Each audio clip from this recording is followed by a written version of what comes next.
Bonjour tout le monde, j'espère que vous allez bien, ici Wesley Edwards et aujourd'hui nous allons voir 5 secrets pour mieux prospecter. J'ai généré plus de 5 millions d'euros en un an, j'ai prospecté sur tous les réseaux sociaux et je déteste comme tout le monde la prospection, raison pour laquelle il faut absolument que vous suiviez cette vidéo pour que tout ça soit beaucoup plus simple et qu'on passe directement à la phase closing. Alors, ce qui est important à savoir quand on prospecte, c'est qu'on a 3 manières de prospecter. La première, c'est via l'humain. La deuxième, c'est via l'argent. Et la troisième, c'est via des outils. Donc la première méthode, c'est donc nous, soit en prospectant par téléphone, soit par message, par email, sur les réseaux sociaux, à la main, voilà, en envoyant des messages, etc. La deuxième solution, c'est l'argent.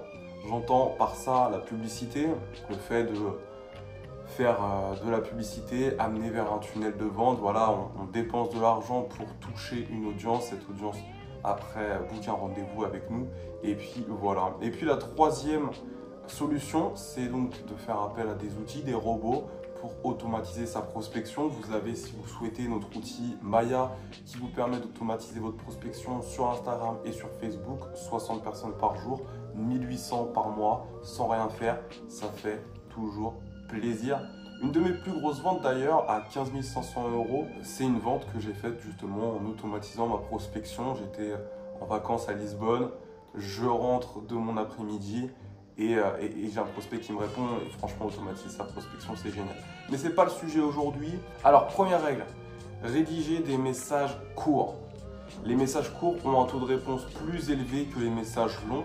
C'est de la statistique, hein, c'est de la data. Vous ne pouvez pas contacter votre prospect, envoyer un pavé comme ça et lui demander un effort voilà, de vous lire. Il faut vraiment que vous ayez un message qui soit court, clair, concis. Donc c'est hyper important cette première règle.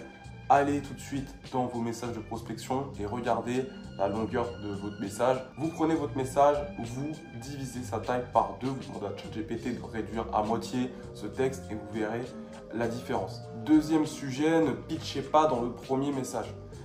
Les argumentaires allongent vos messages. Ne bouquez pas de rendez-vous immédiatement. Attendez de confirmer avec votre prospect qu'il a le problème que vous résolvez avant de sortir votre argumentaire. Ça ne sert à rien d'argumenter, de blablater.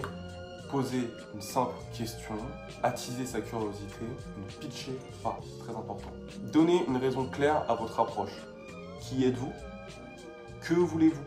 Et pourquoi est-ce que moi, en tant que prospect, je lis ce message? C'est 3 questions qui sont hyper importantes et c'est des questions que votre prospect se pose. Le qui êtes-vous, très simple, ça va être votre branding peut-être sur les réseaux sociaux. Est-ce que quand je vais sur votre compte Instagram, je comprends tout de suite qui vous êtes, votre univers, votre autorité sur le marché, votre crédibilité, etc. Est-ce que vous êtes quelqu'un de confiance? Que voulez-vous? Ça, j'aimerais le savoir. Est-ce que, voilà, si vous souhaitez vendre quelque chose, n'arrivez pas comme quelqu'un qui ne veut pas faire de business non plus. Pourquoi est-ce que je lis ce message? Voilà, pourquoi est-ce qu'il m'est destiné? Est-ce que c'est un message qui est envoyé à tout le monde? Ou est-ce que c'est un message personnalisé? Donc justement, d'ailleurs, personnaliser son approche, c'est toujours une bonne idée. Quatrième point, donner une bonne raison de répondre. Et oui, j'ai une bonne raison déjà de lire ce message, mais il me faut une bonne raison pour répondre. Alors, posez toujours une question très simple. Un message de prospection, ça a toujours un point d'interrogation à la fin. Posez toujours une question. Vous devez donner à votre prospect une bonne raison de répondre. Quel est l'intérêt pour lui? Prenez le temps de travailler sur la valeur de votre proposition. Comment pouvez-vous résumer clairement la valeur que vous proposez à votre prospect en une seule phrase? Vous savez, j'ai 6 sociétés. On va parler de la première, QB, mon agence de marketing, mon académie, voilà, mon organisme de formation. En 15 secondes, il faut que j'explique des choses. Voilà. QB, c'est 5 millions en un an, c'est plus de 3000 commerciaux. On vous forme sur tous les meilleurs business en ligne, à tous les prix. Voilà, ça va de 500 à 5000 €. Il y a des coachings jusqu'à résultat, 3 lives par semaine. Voilà. Toutes ces choses-là sont importantes. Il faut que ce soit clair. Et puis, 5e point, relancez 3 à 4 fois votre prospect. L'argent est dans les relances. Un non, c'est un pas encore. La personne vous a dit non, pour moi j'entends un donne-moi encore plus d'infos, reviens avec encore plus de crédibilité, etc. Et je reviens, je relance mon prospect. Chaque mois, je prends de ses nouvelles, de manière subtile bien entendu. Ça peut être en likant ses stories, en likant ses posts, en répondant à une story. J'ai un prospect pendant un an, je l'ai relancé, donc voilà, chaque mois pendant un an. Et un jour, en le relançant, je lui dis que maintenant j'habite à Marseille. Et là, bizarrement, on a discuté, il m'a dit qu'il connaissait des personnes sur Marseille qui pouvaient me mettre en relation. J'ai été mis en relation avec ces personnes-là et j'ai fait une vente au final.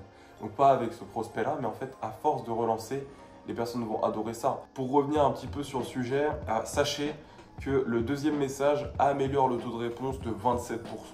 Voilà, donc s'il y a une personne, vous avez envoyé un message à 10 personnes, vous n'avez pas eu de réponse, en fait juste en relançant, il y a 3 personnes qui vont vous répondre. La troisième relance est bien de 7% et le quatrième de 2%.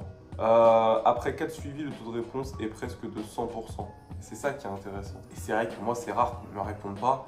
Je fais toujours en sorte qu'on me réponde. Soit on me répond pour me dire je vais porter plainte si tu me renvoies un message, mais au moins là c'est clair. Essayez d'apporter de nouveaux arguments à chaque relance.